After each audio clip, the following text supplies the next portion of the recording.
आज हम लोग बौद्ध धर्म के बारे में जानते हैं। बौद्ध धर्म क्या होता है, तो बौद्ध धर्म के बारे में हम लोग डिटेल जानेंगे।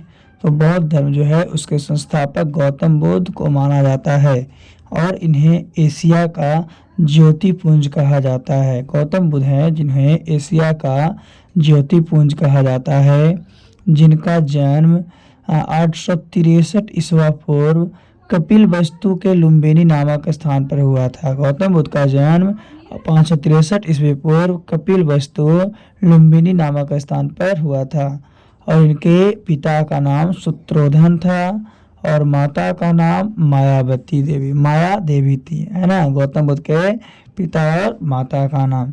इनके माता की मृत्यु इनके जन्म के 7वें दिन ही हो गई थी। जब ये जन्म लिए थे गौतम बुद्ध तो उसके 7वें दिन के बाद इनके माता की मृत्यु हो गई थी। उसके बाद इनके लालन पालन इनके सौतेली माँ प्रजापति गौतमी ने किया था, प्रजापति गौतमी ने किया था। और गौतम बुद्ध के बचपन का नाम सिद्धार्थ था। गौतम बुद्ध के बचपन का नाम सिद्धार्थ था। तो बचपन से ही गौतम बुद्ध का मन आध्यात्मिकता की ओर था। जो बचपन से ही, छोटे से ही उनका जो मन था वो आपका आध्यात्मिकता की ओर था। इसीलिए इनके पिता ने इनका विवाह 16 वर्ष की अवस्था में यशोधरा से करा दिया था और इसीलिए इसके पिताजी इनका विवाह 16 वर्ष की अवस्था में ही यशोधरा से करवा दिए थे। और इसके जो पुत्र थे गौतम बुद्ध के, जिसका नाम राहुल था, है ना, अपने साम्राज्य में भ्रमण के दौरान, जब अपने साम्राज्य में घूमने के लिए निकले, भ्रमण के लिए निकले, तो उसके दौरान उन्होंने व्यक्ति जीवन की 4 अवस्था को देखा, है ना। जिसके बाद उसके मन में वैराग उत्पन्न हो गया। कौन कौन सा 4 देखा, तो एक बुढ़ा व्यक्ति को देखा, दूसरा बीमार व्यक्ति को देखा, तीसरा एक शव को यानी मरे हुए आदमी को देखा, चौथा एक सन्यासी को देखा, सन्यासी साधु को देखा। तो ये 4 व्यक्ति को देखा।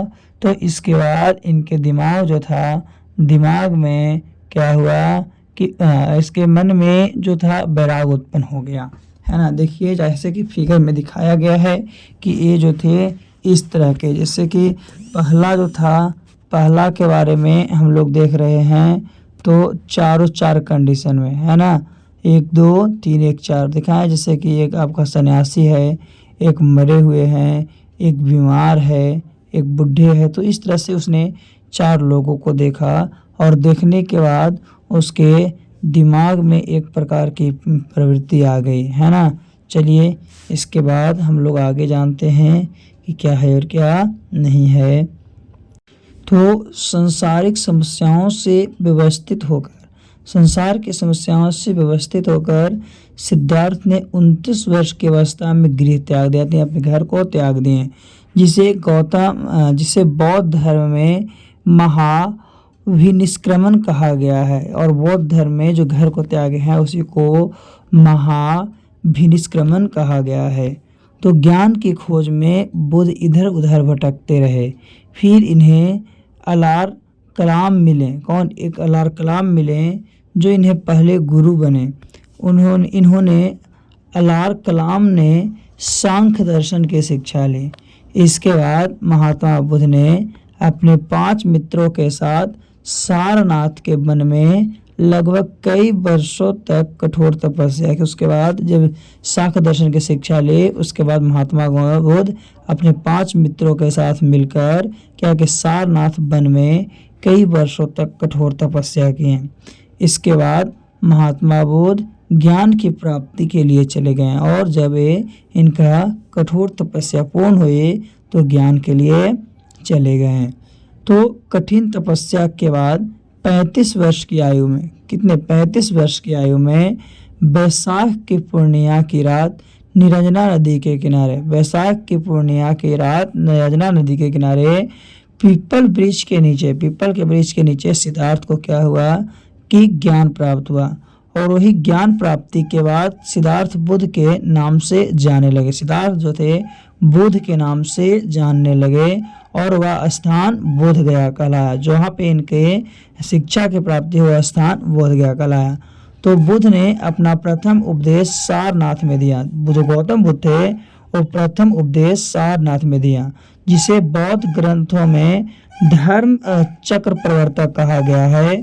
और उन्हें यह उपदेश पाली भाषा में दी थी। कौन सी भाषा में? यह उपदेश, जो पहला उपदेश सारनाथ में दिए हैं वो पाली भाषा में दिए हैं।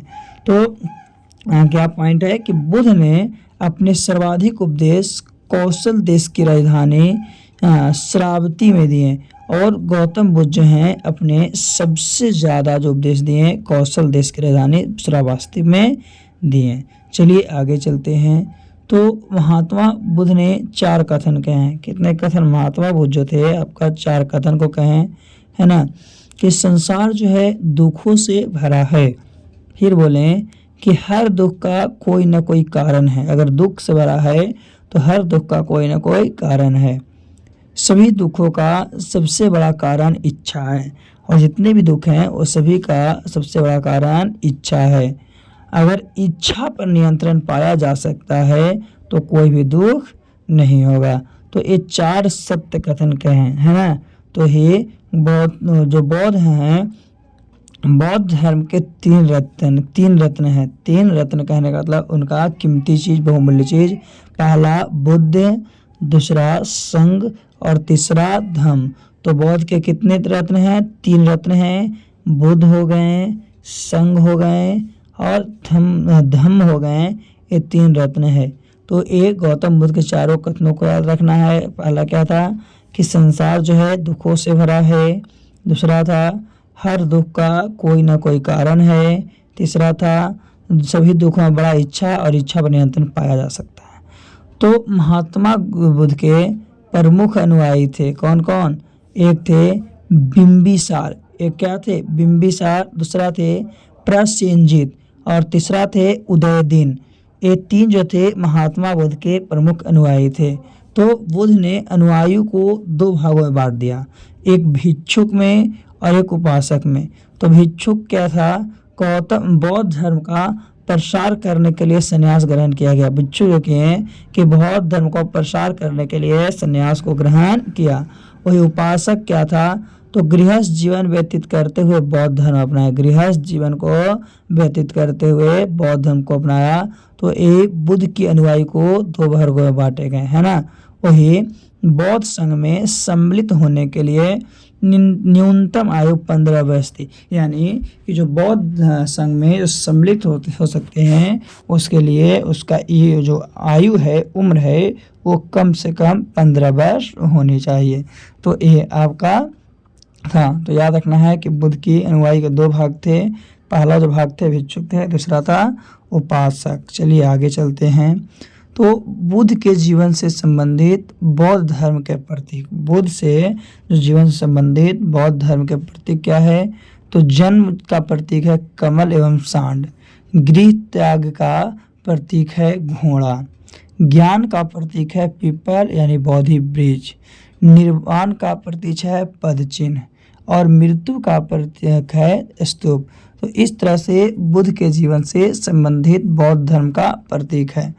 80 वर्ष की अवस्था में 483 ईस्वी पूर्व कुशीनगर में बुद्ध का निधन हुआ, जिसे बौद्ध धर्म में महापरिनिर्वाण कहा